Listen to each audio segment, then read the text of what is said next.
I have been a registered Democrat since the day I turned 18. I have only voted for Democrats. I'd like to think the last 10 months I've been calm, cool, and collected. But I am so sick and tired with the election less than 100 days away of pretending that this anti-American, intellectually challenged, allergic to reality, petulant children have any role in normative policymaking or in electoral politics. They want a ceasefire. They want a two-state solution. Hamas rejected a ceasefire 2 days ago and then sent a suicide bomber to go blow up Jews. That is the reality that we are dealing with in the Middle East. And let me remind not only my fellow Democrats, but to the American people, this war could be over the minute Hamas releases the goddamn hostages and surrenders. But we have been perpetrating a fantasy that Jews are somehow colonizers in the very land that they are literally named after. And universities, college students, the media, and far-left politicians have fed into this fantasy. And that's this crap that you're seeing at the DNC right now in Chicago of 100,000 people who really can influence policy. And that's what so concerns me as a Democrat and as a Jewish American. Shabbos, I appreciate your...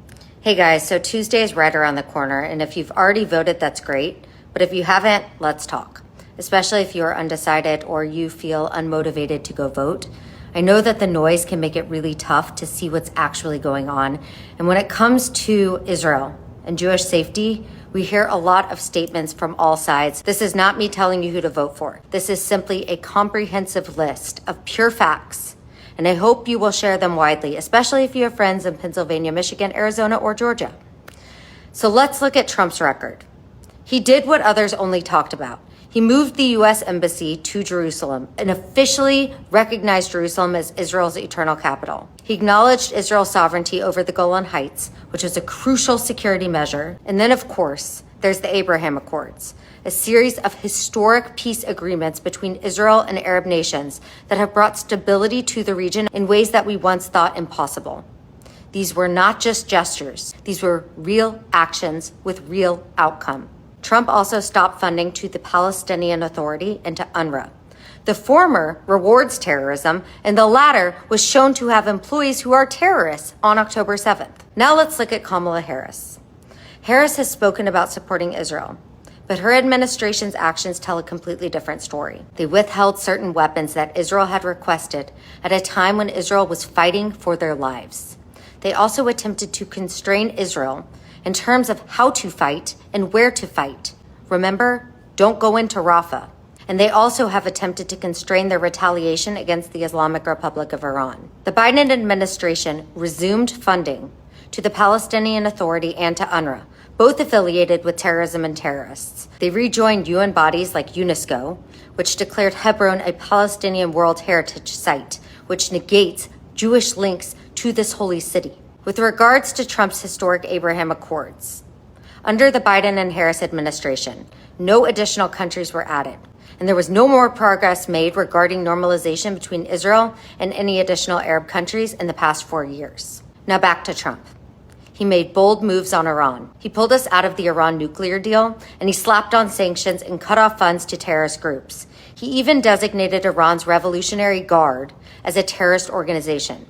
These were not just words. These were concrete steps that reduced a very real threat to Israel, which we have all unfortunately witnessed since he has left office. The Biden administration reopened talks with Iran, and they released billions to them, a country that openly calls for Israel's destruction and funded the proxies that are responsible for the October 7th massacre and Israel's current war. And then there's Trump's stance on anti-Semitism. He took unprecedented steps to protect Jewish students on college campuses by signing an executive order extending Title VI protections to Jews. This wasn't just symbolic. It actually gave Jewish students the legal backing to stand up to anti-Semitism, especially in an environment that's increasingly hostile. Trump put real weight behind fighting anti-Semitism on campus. Now let's talk about Harris and Biden in terms of anti-Semitism. While they rolled out a national strategy to counter anti-Semitism, it's been just that. Strategy and talk. Anti-Semitism has reached levels never seen before in this country, and the safety of Jews in the U.S. has never been more imperiled. They haven't adopted meaningful steps like Trump's Title VI protections, and they didn't use their power to enforce these protections that Trump put in place, which actually gave Jewish students the legal grounds to protect themselves. This administration's approach has been way too passive, leaving Jewish students vulnerable on campuses across the country. Harris didn't attend Netanyahu's Congress appearance, nor did she accept an invitation to speak at the Israeli-American Council's conference. Trump, on the other hand, has been clear in his support, taking the stage to reaffirm his commitment to Israel. This election is not about personality or a speech that inspires. It is about choosing someone with a track record of delivering, of protecting the Jewish community here in America, and of protecting our critical relationship with Israel, not just with words, but with actions. At the end of the day, words are cheap, actions are what counts. And if we want a leader who truly understands what's at stake for all the Jews in America and for Israel, we need to choose based on actions, not just on their rhetoric. As you head to the polls, please remember, when it comes to our community's safety, when it comes to Israel's security, we need a leader who has delivered. If I have missed any facts here, please let me know and share them with me in the comments. Any comments that you leave that are based solely on rhetoric have nothing to do with the point of this post and will be completely disregarded by me. Thank you, and please go vote. Shalom. My name is Siggy Flicker, and I'm the proud spokesperson for a wonderful organization named Jexit, which stands for Jews Exiting the Democrat Party. Today I want to talk to you about moments and choices. Every so often, there are moments in history. On this day, we are in one such moment. In this moment, I ask, can Jews and Christians find their historic belief in Hashem, overcome our horrible past of conflict, and join together to fight? As a Jewish woman, by fight, I mean fight.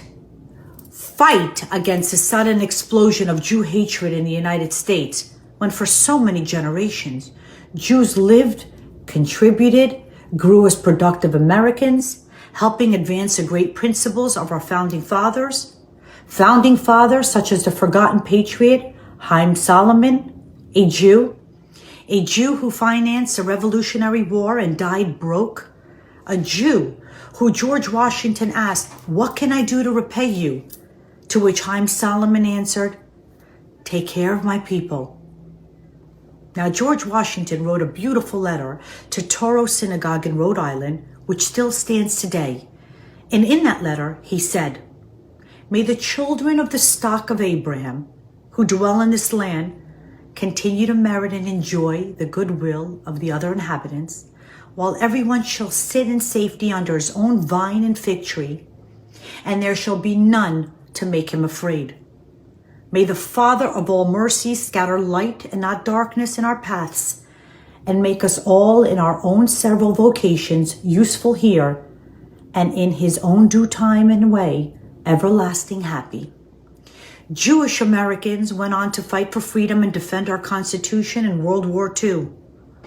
Based on Jewish American contributions and sacrifices to our great country, one would have to ask, how can there be anti-Semitism in America? Based on these sacrifices, one would have to conclude that an anti-Semitism is not only anti-Israel, anti-Jewish, and anti-Zionist, but it is in fact anti-American, anti-Christian, and anti-God. Now, can we fight against a common enemy that has been, is, and will continue to be fully dedicated to the total destruction of Jews and Christians? We don't need blue ribbon commissions. We don't need extensive investigations. And we do not need any more death and destruction to know that Jews and Christians worldwide are under attack by Muslim jihadis and Marxist revolutionaries who firmly believe that this is their moment in history. Israel is the West's first line of defense, and Jews and Christians are the last guardians of Western civilization. So where do we fight? The unbroken connection between the United States of America and the State of Israel requires a two-front battlefield here and there. The warrior, the Jew, in his moment in history, needs to fall before Hashem and pray for guidance.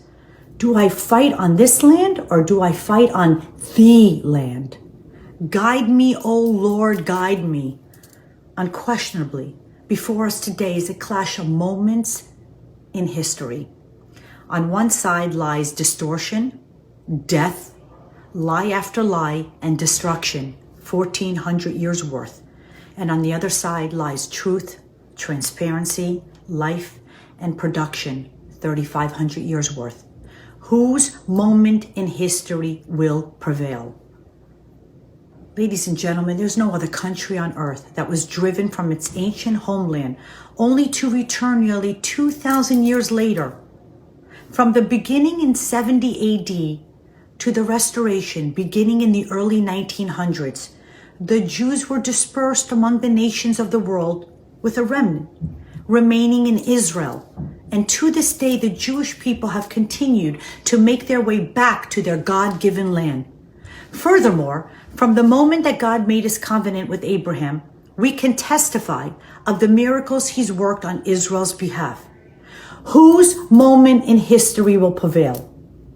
And as it is written in Malachi 3:6, for I, the Lord, have not changed, and you, the sons of Jacob, have not reached the end.